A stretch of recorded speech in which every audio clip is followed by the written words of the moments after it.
Bulletin का बाकायदा आगाज करेंगे और सबसे पहले आपको बताएं कि हुकूमत का सरकारी मुलाजमीन की तनख्वाहों और पेंशन में इजाफा ना करने का फैसला, बजट में कोई नया टैक्स ना लगाने का भी फैसला कर लिया गया है। विफाकी काबीना ने बजट तजावीज 2020-21 की मंजूरी दे दी है। विफाकी वजीर हमाद अजहर कुछ देर में 8,000 अरब से जायद का विफाकी बजट पेश करेंगे।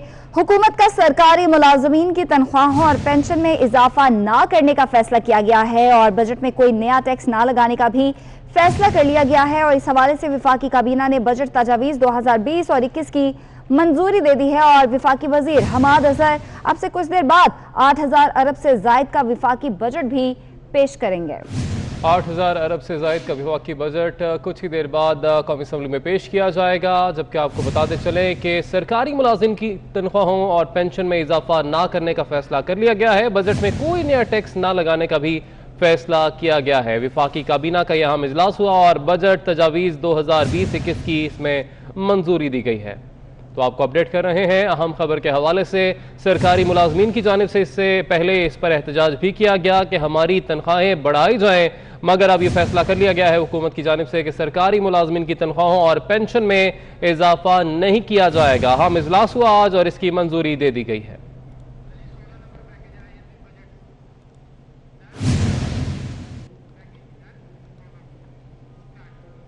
आइंदा माली साल का 3400 अरब रुपए से जायद खसारे का विफाकी बजट कुछ देर में पेश किया जाएगा। बजट के अहम खदुखाल क्या होंगे, इस रिपोर्ट में जानिए।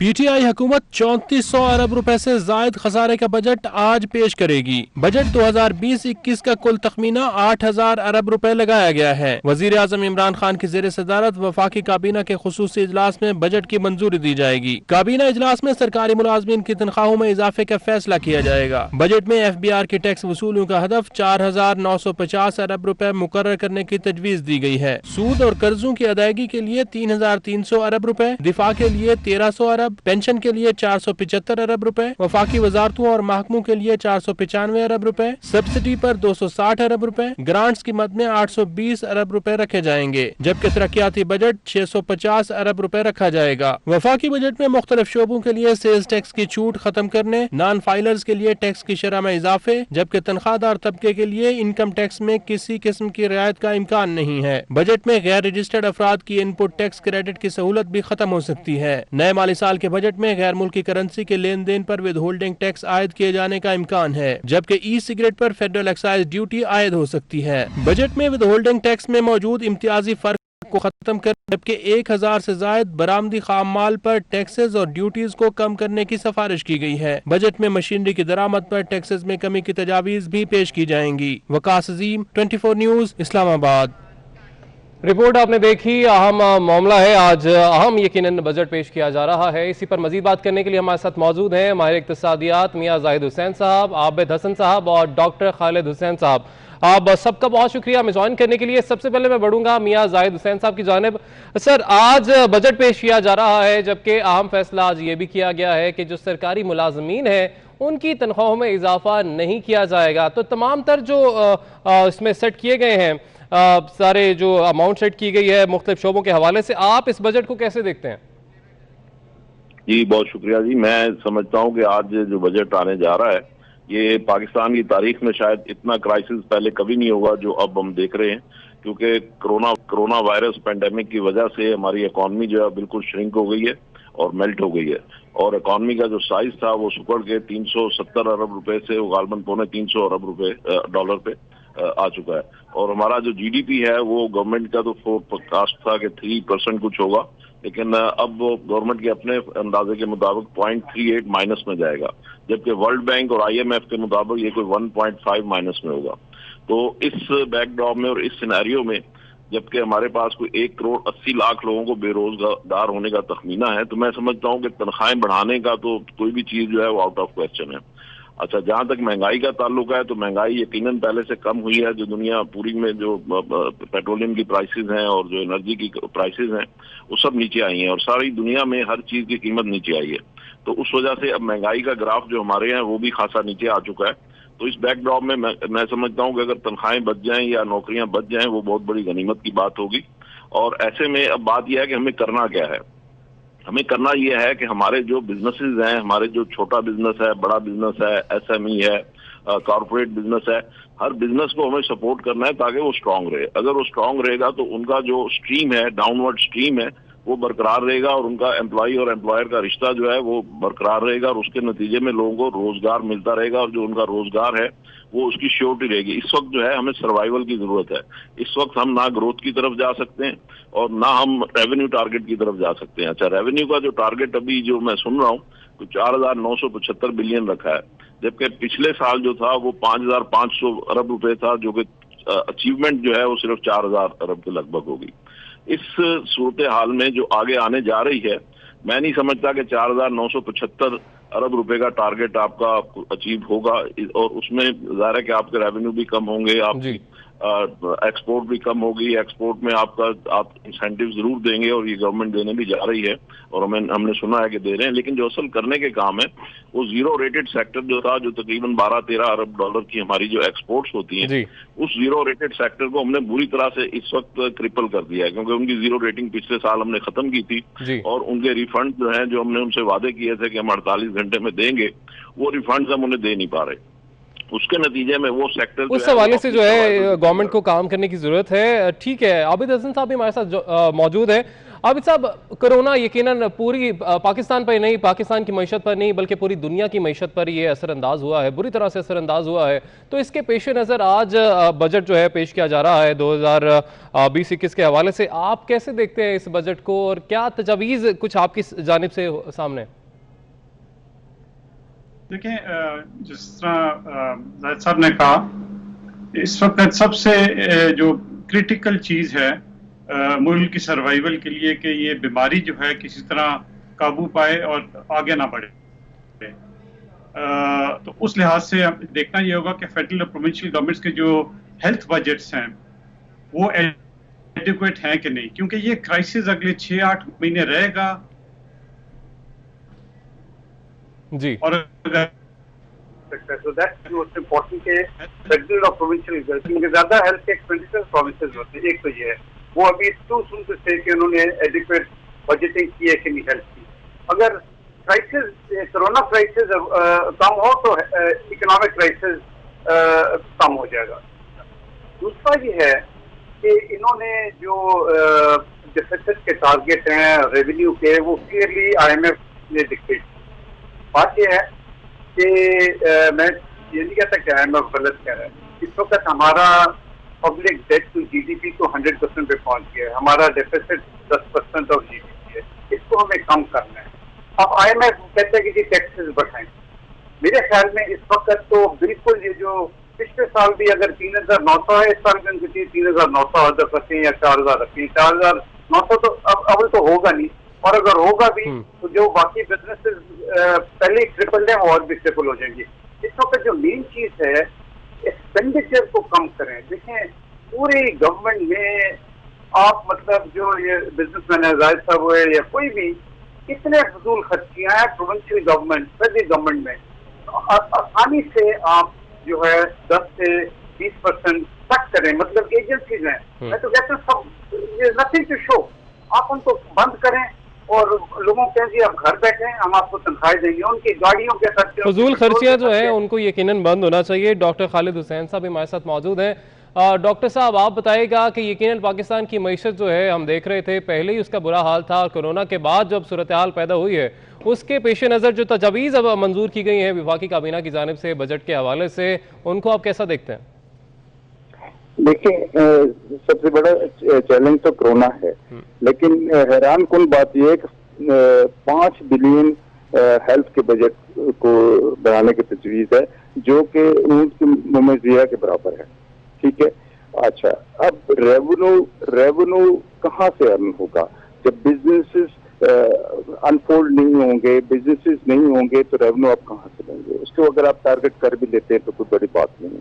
जैसा कि आबिद साहब ने कहा, जो सबसे अहम तरीन बजट के फिस्कल खसारे का वजह है वो है गवर्नमेंट की स्पेंडिंग। गवर्नमेंट के अखराजात को अगर आप कम कर लें तो शायद आप सर्वाइवल की तरफ जा सकें, क्योंकि अब तो और दूसरा जो इम्पोर्टेंट फैक्टर ये है कि बिजनेसेस किस तरह मूव होंगी जब तक आप मजीद शरह सूद को कम नहीं करेंगे।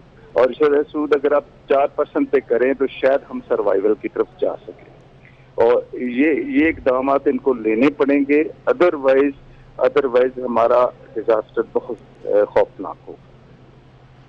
अदरवाइज डिजास्टर जो है बहुत खौफनाक हो सकता है। डॉक्टर खालिद हुसैन हमारे साथ मौजूद थे, मियां जाहिद हुसैन साहब, जबकि आबिद हसन साहब ने हमें वक्त दिया और इस हवाले से अपनी माहिराना राय दी। आप सबका बहुत शुक्रिया। साबिक वजीर आजम मियां मोहम्मद नवाज शरीफ की चहलकदमी की एक और तस्वीर सामने आ गई है। मियां मोहम्मद नवाज शरीफ लंदन के पार्क में चहलकदमी कर रहे हैं। मियां नवाज शरीफ की नई तस्वीर सोशल मीडिया पर वायरल हुई है। मियां नवाज शरीफ के ज़ाती मौलिज डॉक्टर अदनान का कहना है कि डॉक्टर्स ने मियां नवाज शरीफ को चहलकदमी की हिदायत की है। आप देख सकते हैं मियां मोहम्मद नवाज शरीफ साबिक वज़ीर आज़म पाकिस्तान लंदन में ही मौजूद हैं इलाज के सिलसिले में, और उनके ज़ाती मौलिज डॉक्टर अदनान की जानिब से बताया गया है इस तस्वीर के हवाले से कि डॉक्टर्स ने ही उन्हें चहलकदमी की हिदायत किया और इसी सिलसिले में वो वॉक कर रहे हैं। साबिक वज़ीर आज़म मियां मोहम्मद नवाज शरीफ की चहलकदमी की एक और तस्वीर सामने आई है जो कि सोशल मीडिया पर काफ़ी वायरल हो चुकी है। मियां मोहम्मद नवाज शरीफ लंदन के पार्क में चहलकदमी कर रहे हैं।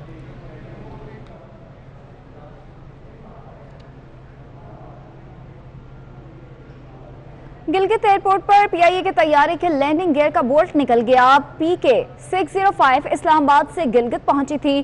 सिविल एविएशन ने रनवे से बोल्ट मिलने के बाद तैयारे को परवाज से रोक दिया।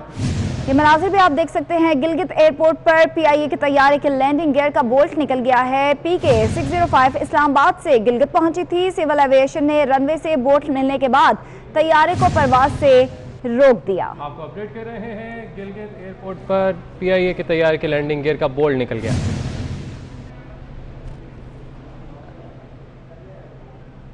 ये मनाजिर भी आप देख सकते हैं। पीके 605 इस्लामाबाद से गिलगित पहुंची थी। सिविल एविएशन ने रनवे से बोल्ट मिलने के बाद तैयारे को परवाज के लिए भी रोक दिया है।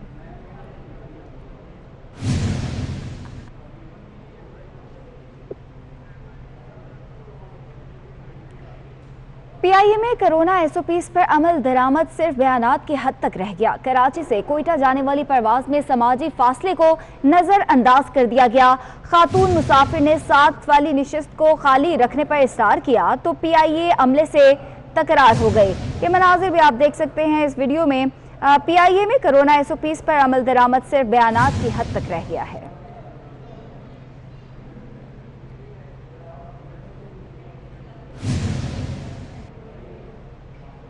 पंजाब हुकूमत ने अब तक कोरोना से निपटने के लिए कितने अखराजात किए उसकी तफसीलात सामने आ गई हैं। शोबा सेहत को कितना फंड जारी हुआ और इसमें कितनी मालियत का सामान खरीदा गया। इमरान यूनुस हमारे साथ मौजूद हैं। इमरान बताएगा तफसीलात।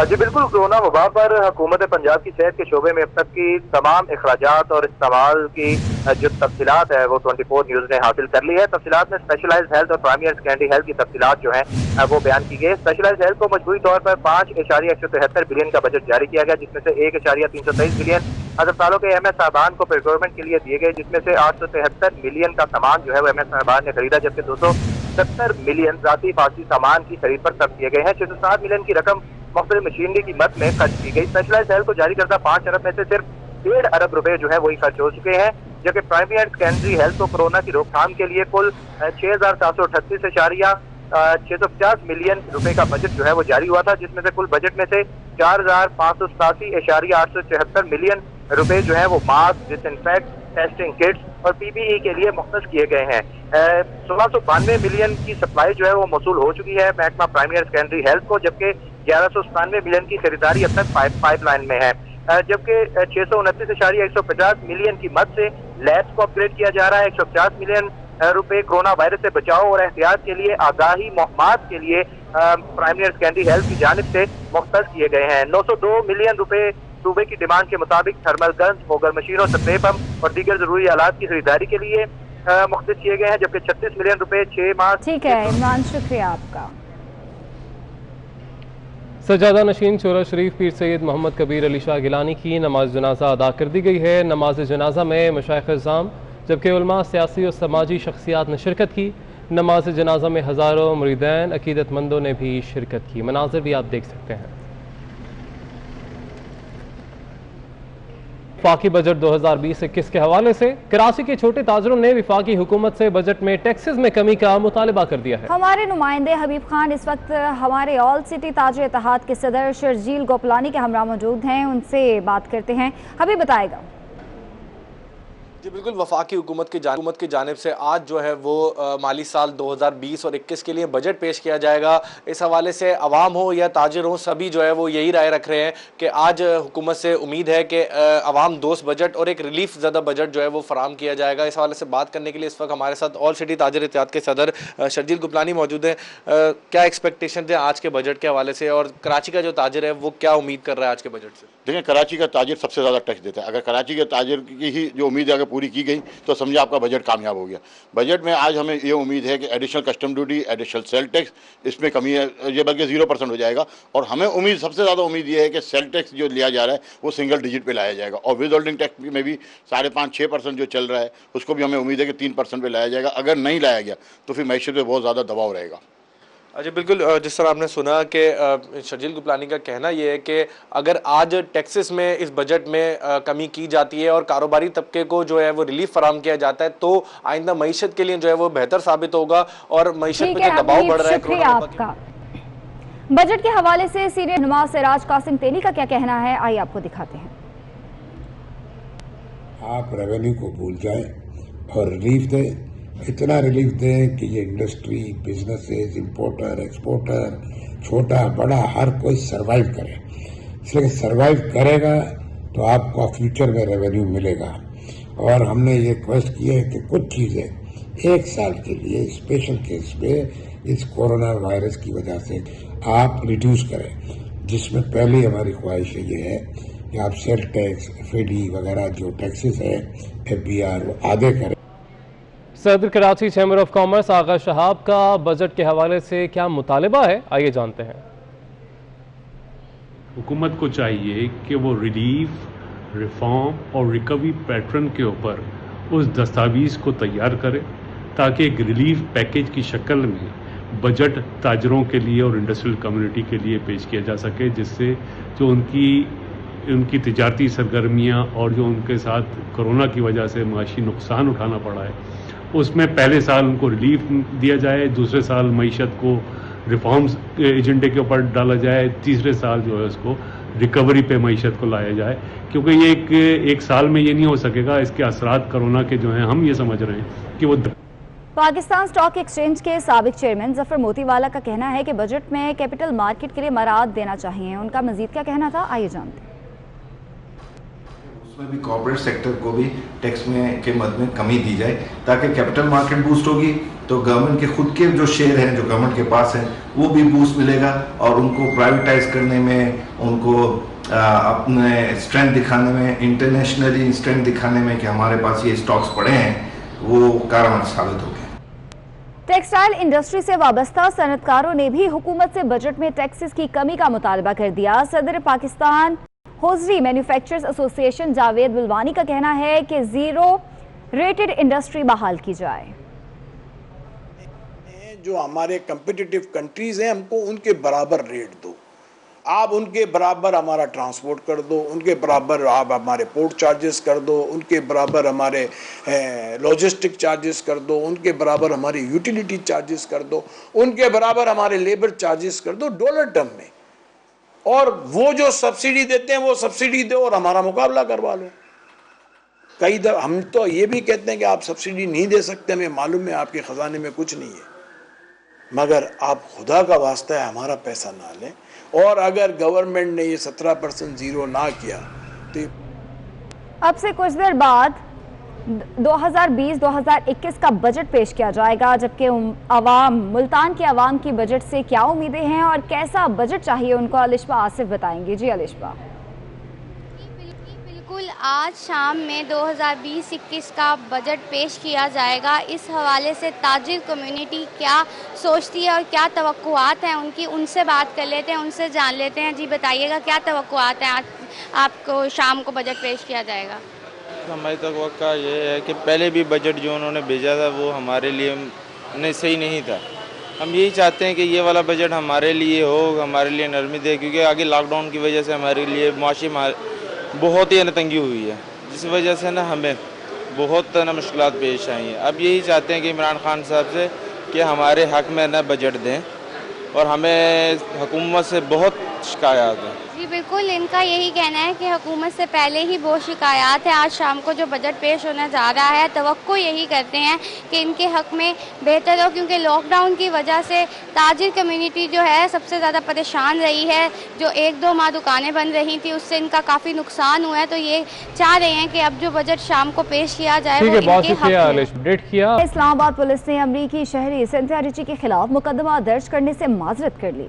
FIA साइबर क्राइम विंग का मामला करार दे दिया। थाना बनीगाला ने रिपोर्ट अदालत में पेश कर दी है। एहतशाम कियानी की रिपोर्ट के बाद इस्लामाबाद पुलिस ने भी अमरीकी शहरी सिंथिया डी रिची के खिलाफ मुकदमा दर्ज करने से माजरत कर ली। एडिशनल सेशन जज ने पुलिस से तफसीली जवाब तलब कर लिया। एडिशनल सेशन जज ज़ेबा चौधरी ने पीपल्स पार्टी कारकुन वकास अब्बासी की दरखास्त पर समाअत की, जिसमें मौक़िफ़ अख्तियार किया गया कि बेनज़ीर भुट्टो पर इल्जामात आयद करके सिंथिया रिची ने काबिल दस्तअंदाजी जुर्म किया। पुलिस को दरखास्त दी लेकिन मुकदमा दर्ज नहीं किया जा रहा। अदालती नोटिस पर थाना बनीगाला पुलिस के हुकाम पेश हुए। अदालत को बताया कि ये सोशल मीडिया पर इल्जाम लगाया गया और FIA का केस बनता है। दरखास्त गुजार के वकील ने अदालत को बताया कि पुलिस सिर्फ बहाना बना रही है। समाअत 17 जून तक मुलतवी कर दी गई। एहतशाम कियानी 24 न्यूज़ इस्लामाबाद।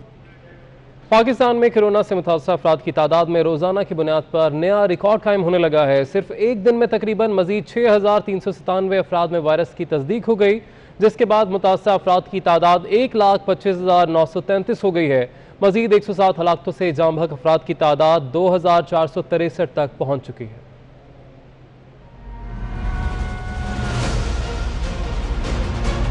पाकिस्तान में कोरोना वायरस का फैलाव रोजाना की बुनियाद पर संगीन होने लगा। 24 घंटे के दौरान मजीद 6397 अफराद में वायरस की तस्दीक हो गई, जिसके बाद कोरोना के तस्दीक शुदा केसेस की तादाद 1,25,933 तक पहुंच गई है, जबकि एक दिन में 107 अफराद जान से गए और अब पाकिस्तान में कोरोना से अमवात 2,463 तक पहुँच गई है। National command and operation centre के मुताबिक पंजाब कोरोना से मुतासरा अफराद में पहले नंबर पर है, जहाँ अब तक 47,382 अफराद में वायरस की तस्दीक हो चुकी है। दूसरे नंबर पर सिंध है, यहाँ कोरोना के मरीजों की तादाद 46,828 है। खैबर पख्तूनख्वा में 15,787, बलोचिस्तान में 7,673 और इस्लामाबाद में 6,699 मरीज हैं। गिलगित बल्तिस्तान में 1,030 जबकि आजाद कश्मीर में 534 केस रिपोर्ट हो चुके हैं। पाकिस्तान में अब तक 8,09,169 अफराद के टेस्ट किए गए। 24 घंटे के दौरान 28,344 नए टेस्ट किए गए। अब तक 40,247 मरीज सेहतयाब हो चुके हैं, जबकि कई मरीजों की हालत तशवीशनाक है। रावलपिंडी में अदालती हुक्म की खिलाफ वर्जी जारी है। अदालत ने चीनी 70 रुपए फरोख्त करने का हुक्म जारी किया, मगर कहीं अमल दरामद नहीं हो रहा। इसी हवाले से बताएंगे उस्मान जावेद। जी उस्मान। जी बिल्कुल, गुज़श्ता रोज़ अदालत की जानिब से चीनी 70 रुपये फ़ी किलो ग्राम फ़रोख्त करने के अहकामात जारी किए गए। रावलपिंडी में हमने मुख्तलिफ मार्केटों का सर्वे किया तो हमें ये मालूम हुआ कि रावलपिंडी में 70 रुपये चीनी कहीं फ़रोख्त नहीं की जा रही। इस वक्त हम रावलपिंडी की चीनी की होलसेल मार्केट में मौजूद हैं। हमारे साथ ताजर भी मौजूद है, उन्हीं से गुफ्तगू करते हैं। सर, आपके वक्त का बहुत शुक्रिया। आप मुझे ये बताएँ, जो अदालत ने जो हुक्मनामा जारी किया उसके मुताबिक आप चीनी फ़रोख्त कर सकते हैं या नहीं? अभी नहीं कर सकते। अभी मिल से नहीं आ रही चीनी, मिल से आगे 78 रुपये चीनी किलो पड़ती है हमें, तो हम किस तरह बेचेंगे? तो मिल पे पहले पाबंद किया जाए 70 रुपये किलो या 68 रुपये किलो, फिर 70 हम बेच सकेंगे। अच्छा, अभी मुझे ये बताएं, अभी चीनी के किस रेट पे आप फरोख्त कर रहे हैं आप, और फिर आगे परचून का जो दुकानदार है वो किस रेट पे फरोख्त कर रहा है? 70 रुपये किलो हम फरोख्त कर रहे हैं और 80 रुपये किलो बाजार वाला फरोख्त कर रहे हैं, परचून रिटेल वाले। और आपको मिल से किस तरह पड़ रहा है? 77 रुपये 50 पैसे।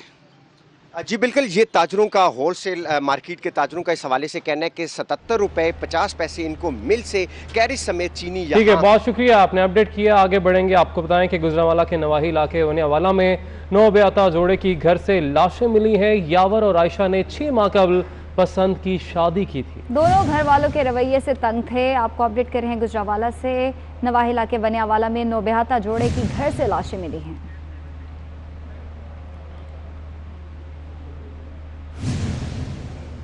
गुजरांवाला से ताल्लुक रखने वाले लांस हवलदार मोहम्मद असगर शहीद की 55वीं बरसी अकीदत एहतराम से मनाई जा रही है। इसी वाले से मजीद जानेंगे हमारे नुमाइंदे जाहिद इकबाल राना हमारे साथ मौजूद हैं। जाहिद बताएगा। जी बिल्कुल, शहीद की जो मौत है वो कौम की हयात है। आज के रोज यानी 12 जून 1965 के दिन मुल्क व कौम के बहादुर सपूत लांस हवालदार मोहम्मद असगर शहीद ने खारियां के मुकाम पर दुश्मन से बहादुरी के साथ लड़ते हुए मुल्क व कौम के लिए अपनी जान का नजराना पेश किया और जामे शहादत नोश किया। और आज शहीद लांस हवालदार मोहम्मद असगर शहीद की जो बरसी है वो गुजरांवाला में नहायत अकीदत एहतराम के साथ मनाई जा रही है। अभी भी इस वक्त मेरे साथ शहीद की फैमिली है, उनसे बात करते हैं। अच्छा, आप ये बताएं कि बड़े एजाज की बात है कि आप शहीद की फैमिली से हैं और आज के दिन के हवाले से क्या जज्बात है, क्या कहेंगे? जी, बड़े एजाज़ की बात है कि हम शहीद की फैमिली में से हैं और हमारी फैमिली में जो बच्चे इस वक्त पढ़ रहे हैं ना, वो पढ़ के इंशाल्लाह हम आर्मी में ही भेजेंगे। हाँ जी बिल्कुल, जैसा कि आपने सुना कि ये जज्बात हैं शहीद की फैमिली के, जिनका कहना था कि उनके लिए बड़े एजाज़ की बात है कि लांस हवालदार मोहम्मद असगर शहीद ने मुल्क व कौम के लिए अपनी जान का नजराना पेश किया। फैमिली का ये भी कहना था कि उनके लिए बड़े एजाज के साथ साथ वो भी अपने बच्चों को बड़े लगन और जोश के साथ पढ़ा लिखा कर आर्मी। ठीक है, बहुत शुक्रिया आपका। इस बुलेटिन से इतना है।